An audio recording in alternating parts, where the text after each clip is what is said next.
재무 레버리지에 대해서 오늘 얘기를 좀 하죠. 재무 레버리지란 회사가 부채 사용하는 그 정도를 의미합니다. 결론적으로 재무 레버리지는 우리가 좀 자세히 살펴볼 텐데, 기업의 earning per share, 주당 순이익이죠. 그 다음에 return on equity, 자기 자본 대비 순이익률에 영향을 미칩니다.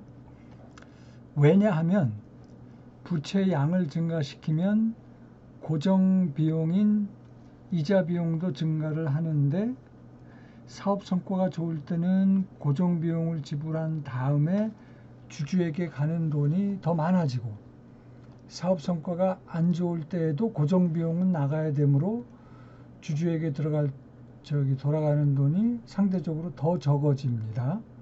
그래서 결과적으로 EPS, Return on Equity의 변동성을 확대시키고, 레버리지의 변화가 이런 이익의 큰 변화를 초래하게 되는 거죠. 이게 레버리지 효과라고 그러는 거예요. 요거를 좀 숫자 가지고 따져보기 위해서, 이거 지금 단위가 100만 원이거든요. 그래서 8천 그러면 이게 80억이에요. 그래서 현재 자본 구조가 80억 자기 자본으로만 되어 있고, 부채는 안 쓰고, 발행 주식 수가 400만 주예요. 그래서 80억 나누기 400만 하면 주식 가격은 2,000원이 나옵니다. 그리고 지금 자본 구조 상에서 영업이익이 5억일 때, 10억일 때, 15억일 때에 부채를 안 쓰니까 지급이자가 없고 영업이익이 그대로 순이익이 되는데, 따라서 자기 자본 이익률은 순이익 나누기 자기 자본 80억 해가지고, 이 5억 나누기 80억은 6.25%, 그 다음에 10억 나누기 80억이 12.5, 15억 나누기 80억 18.75%가 리턴 온 에쿼티, 자기 자본 이익률이 되고요. 주당 순이익은 순이익 500억 5억 나누기 400만 주, 그러면은 주당 순이익이 나오죠. 그게 125원, 각각 250원, 375원 이런 식으로 나오고, 그 다음에 자본 구조를 어떤 식으로 변경을 했냐면, 요게 이제 자본 구조 변경한 경우입니다. 부채를 40억을 썼어요. 부채를 40억을 쓴 거예요. 그러면 부채로 생긴 40억을 가지고 자기 자본 40억을 상각을 시킨 거예요. 그러면은 그 자본 구조가 부채 40억, 자기 자본 40억으로 바뀌죠. 그 부채 비율은 Debt to Equity Ratio, 부채 40억 나누기 자기 자본 40억이니까 100%가 되고, 여기서는 0%였습니다. 아까. 그 다음에 부채 비용의 이자는 10%씩 낸다고 가정을 한 거예요.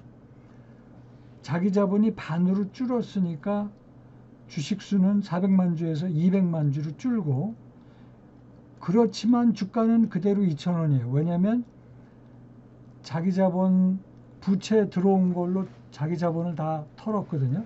그러니까 자기 자본 40억 나누기 200만 주 하면은 주당 2,000원이 되는 거죠.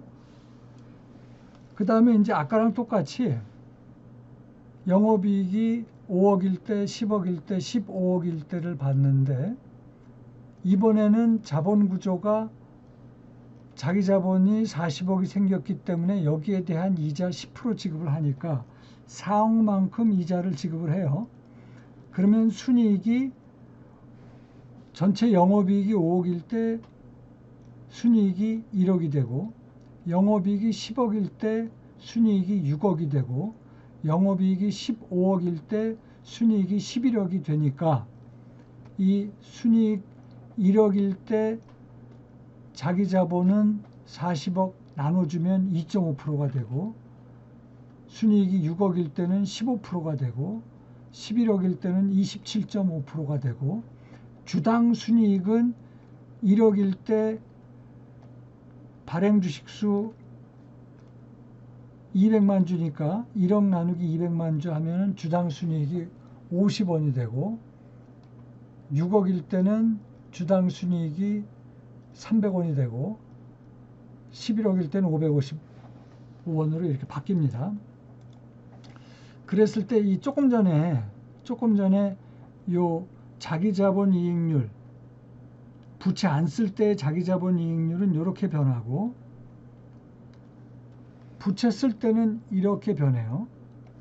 주당 순이익은 이렇게 변하는데, 부채 안 쓸 때, 부채 쓸 때는 이렇게 변합니다. 이걸 다시 쓴 게 이거예요.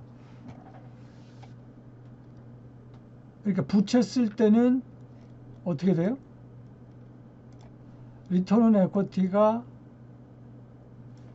여기서 현재라는 거는 부채 없을 때예요. 부채가 제로일 때. 이게 조금 말이 헷갈리는데, 부채가 제로일 때의 자기 자본 구조는 이렇게 움직였는데, 리턴 온 에쿼티가 부채를 쓸 때는 리턴 온 에쿼티가 더 큰 폭으로 움직인다.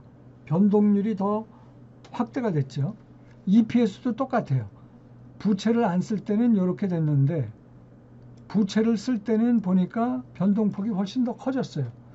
즉 부채를 쓰면서 리턴 온 에쿼티와 EPS의 변동폭이 다 증가가 됐어요. 이 얘기는 재물 에버리지가 부채를 쓰면서 이익과 손실을 둘 다 확대시켰다는 뜻이에요. 요거를 그림을 한번 그려봤습니다. X축은 영업이익이에요. 영업이익이 아까 이 예제에서 보면 5억일 때, 10억일 때, 15억일 때 주당 순이익이 125원, 이건 부채 안 쓸 때죠. 250원, 375원, 부채 쓸 때는 50원, 300원, 550원. 요걸 그림으로 표현한 겁니다. 요건 부채를 안 쓸 때의 주당 순이익이 영업이익에서 어떻게 변하느냐 하는 걸 보여준 거고, 자기 자본이 100%일 때죠.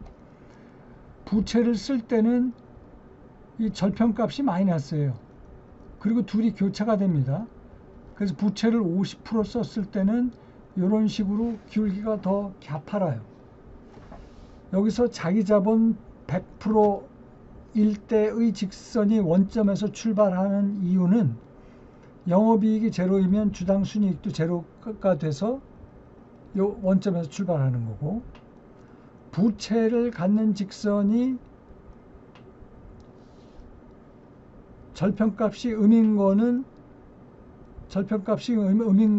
부채를 쓰면은 이자 지급을 해야 되기 때문에 그래요. 영업이익이 제로더라도 주당 순이익은 음이에요. 왜냐하면 부채 지급을 해야 되니까. 이자 지급을. 여기서 주목할 만한 포인트가 두 가지가 있는데, 하나는 부채를 쓰는 요것의 기울기가 더 가파르다는 거고, 두 번째는 이 둘이 교차점이 있다는 거예요. 요 교차점에서 주당 순이익이 서로 같아요. 그죠? 그리고 영업이익도 서로 같아요. 그리고 이 손익분기점을 기점으로 요것 이상 영업이익이 되면 부채를 쓰는 게 유리하고, 이 손익분기점 이하로 영업이익이 떨어지면 부채를 안 쓰는 게 유리하고, 그죠? 그러면서 영업이익도 확대시키지만 영업손실도 확대시킨다는 것을 알 수가 있습니다. 이 교차점을 어떻게 찾느냐? 교차점에서의 주당 순이익과 영업이익이 같기 때문에 이 둘의 주당 순이익이 같다라고 놓으면 부채가 없는 경우의 주당 순이익은 이렇게 계산이 돼요. 영업이익 나누기, 조금 전에 예제에서 부채가 없는 경우 주식수가 400만 주였어요. 부채가 있는 경우는 주당 순이익은 순이익 나누기 주식수니까 순이익은 EBIT에다가 이자 비용 4억을 빼줘야 돼요. 그거를 주식수 200만 주로 나눠주고, 그래서 결국 요 두 식이 서로 일치하는 점의 EBIT를 구한 다음에 그때의 EPS를 계산하면 EBIT가 8억이 나오고 EPS가 200원이 나옵니다. 그러면 이 얘기가 무슨 얘기냐면, 그림으로 그렸을 때 요거는 조금 무시하십시오. 지금 요게 달러로 표시된 거는 요건 무시하시고, 요게 200원이라는 얘기고요. 200원. 요게 단위가 지금 조금 제가 바꿨습니다. 요게 요 교차점일 때 요 점이 영업이익이 8억이고 요 EPS는 200원이에요. 오케이? 그런 점에서 교차가 되고, 요거보다 영업이익이 8억보다 높으면 어떻게 돼요? 부채를 쓰는 경우가 부채를 안 쓰는 경우보다 유리해. 요거보다 작으면 부채를 안 쓰는 경우가 부채를 쓰는 경우보다 유리하다. 오케이? 이거를 정리한 게 이제 이 마지막 내용인데요. 재물 레버리지의 영향은 기업의 EBIT에 따라서 달라진다. EBIT가 상대적으로 높은 경우는 재물 레버리지가 이득을 주지만 EBIT는 영업이익이죠. 영업이익이 낮은 경우는 상대적으로 재물 레버리지가 더 큰 손실을 가져다 준다. 그리고 부채를 쓸 경우, 더 많이 쓸 경우 EPS와 리턴 온 에쿼티는 더 그 변동성이 커진다. 그러다 보니까 주주들은 더 높은 위험에 노출된다. 이와 같이 재물 레버리지는 지금 이 기대 수익률 얘기랑 주식의 위험성 얘기는 안 했는데, 결과적으로 기대 수익률과 주식의 위험성에 모두 영향을 미치게 됩니다. 나중에 다시 한번 설명을 할게요. 그래서 하여튼 요지는 회사 입장에서 자본 구조는 그런 의미에서도 중대한 결정이다. 여기까지 정리를 하도록 하죠.